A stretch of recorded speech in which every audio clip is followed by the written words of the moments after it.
শ্রমিকদের যেই বকেয়া বেতন ভাতা আছে সেটাও অবিলম্বে পরিশোধ করতে হবে এবং সেটা পরিশোধের লক্ষ্যে আমরাও আগামী শনিবার বিজেএমই এর সাথে বসবো কিভাবে পরিশোধ করা যায় অতি দ্রুত সময়ের মধ্যে।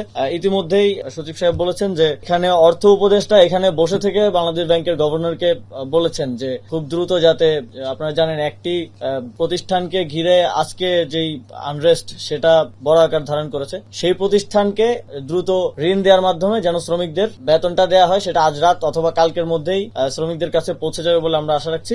এবং মন্ত্রণালয়, শ্রম অধিদপ্তর, কলকারখানা, প্রতিষ্ঠান পরিদর্শন অধিদপ্তরের কর্মকর্তাদের মাঠ পর্যায়ে জনসম্পৃক্ততা বাড়ানো এবং যথাসম্ভব মাঠ পর্যায়ে পরিদর্শন করে সমস্যা নিরসনের উদ্যোগ গ্রহণের সিদ্ধান্ত হয়েছে। এবং আমাদের সচিব সাহেব আগামীকালই মাঠ পর্যায়ে যাবেন এবং আমিও অতি দ্রুত সময়ের মধ্যে মাঠ পর্যায়ে গিয়ে শ্রমিকদের সাথে কথা বলে একদম ওয়ান টু ওয়ান। এই সরকারের একটা বড় জায়গা হচ্ছে আমরা মানুষের মধ্য থেকে এসেছি, আমরা মিছিল থেকে এসেছি এবং আমরা আসলে মানুষের সাথে, এবং যেহেতু আমি শ্রম ও কর্মসংস্থান মন্ত্রণালয়ের দায়িত্বে আছি, শ্রমিকদের সাথে ওয়ান টু ওয়ান কথা বলেই এই যে একটা গ্যাপ গভর্নমেন্টের সাথে জনগণের, এই গ্যাপটা আমরা রাখবো না। নিম্নতম মজুরির ব্যাপারে শ্রমিকদের সবসময় একটা দাবি আছে, গত বছর এটা নিয়ে একটা বড় আন্দোলনও হয়েছিল এবং এটা নিয়ে একটা ভালো সমাধানের দিকে আমরা কিভাবে যেতে পারি সেজন্য নিম্নতম মজুরি বোর্ড আছে আমাদের, সেই বোর্ড থেকে উদ্যোগ গ্রহণ করে ত্রিপক্ষীয় বৈঠক শুরু করা হবে।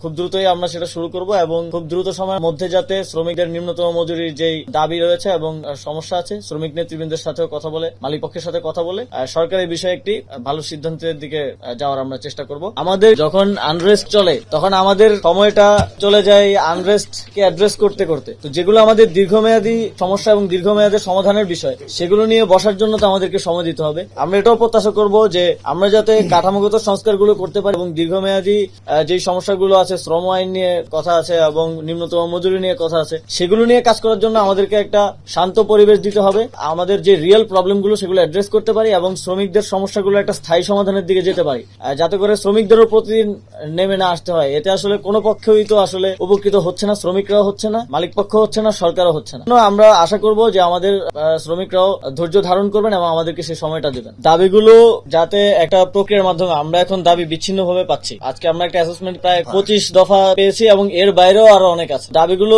যাতে এক জায়গায় নিয়ে আসা যায় এবং সেটার একটা প্রপার অ্যাসেসমেন্ট আমরা করতে পারি। কিন্তু আমাদের এই যে আজকের যে কমিটিটা আমরা গঠন করেছি, শ্রম সংক্রান্ত অভিযোগ পর্যবেক্ষণ কমিটি, সেখানে সবাই দাবিগুলো নিয়ে আসলে সেখান থেকে আমরা একটা ক্লিয়ার মেসেজ পাই যে আসলে শ্রমিকরা কি কি চাচ্ছে এবং সেগুলো নিয়ে আমরা সমাধানের দিকে যেতে পারি।